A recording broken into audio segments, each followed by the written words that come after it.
WNBA star Caitlin Clark's alleged stalker to appear in court Monday. Indianapolis. Michael Lewis, 55, is scheduled to appear in an Indianapolis court Monday afternoon for a pre-trial conference. Lewis is accused of stalking WNBA star Caitlin Clark and sending her sexually violent text messages. A no-contact order has been issued against Lewis, requiring him to stay at least 500 feet away from Gainbridge Fieldhouse, where Clark's team plays. Lewis' initial appearance back in January did cause a ruckus when he yelled out, "Guilty as charged," when entering the courtroom. You can watch that interaction below. If convicted, Lewis faces up to 6 years in prison. The roar of basketball fans had long faded from the Gainbridge Fieldhouse. The crowd that gathered this Monday in Indianapolis was quieter, tense, and reverent, not to witness Caitlin Clark's step-back three or no-look pass, but to watch justice inch forward in a cold courtroom.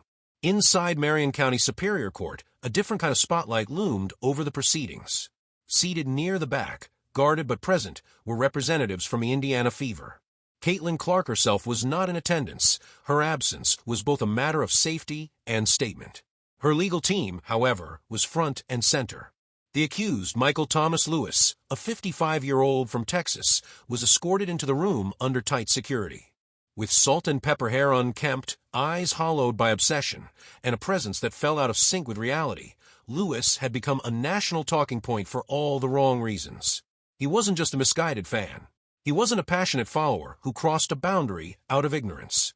According to police reports and digital evidence, he had sent dozens of sexually explicit and threatening messages to Clark. His obsession escalated to the point where he traveled across state lines and appeared at 2 Indiana Fever games, attempting to confront Clark personally, twice having to be removed by security.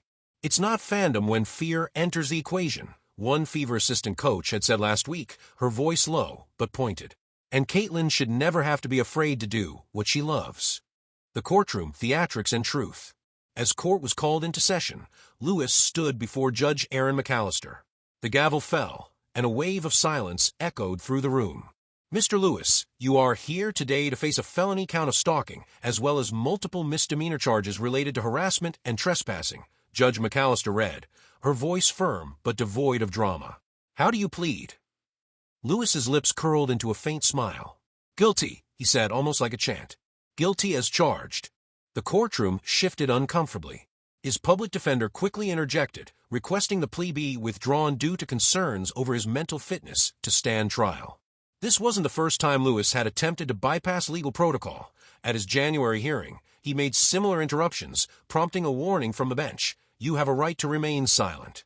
I strongly suggest you exercise it." That day, he hadn't. Today, his legal team produced documentation suggesting Lewis may be schizophrenic and unmedicated, explaining his obsession with Clark as a delusion spun out of control.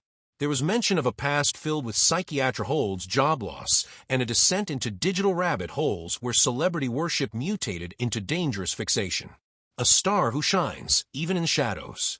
While the legal case unfolded in Indianapolis, Clark was with her team in Chicago, practicing quietly behind closed doors. She hadn't spoken publicly about the case, but in an exclusive interview weeks earlier, she had offered a rare glimpse into the emotional toll. "There's this feeling, like you're being watched even when you're alone," she said. "And that feeling doesn't go away when you leave the court. That's the worst part." Her teammates had rallied around her. The WNBA had increased security. Even the Fever's travel arrangements were adjusted.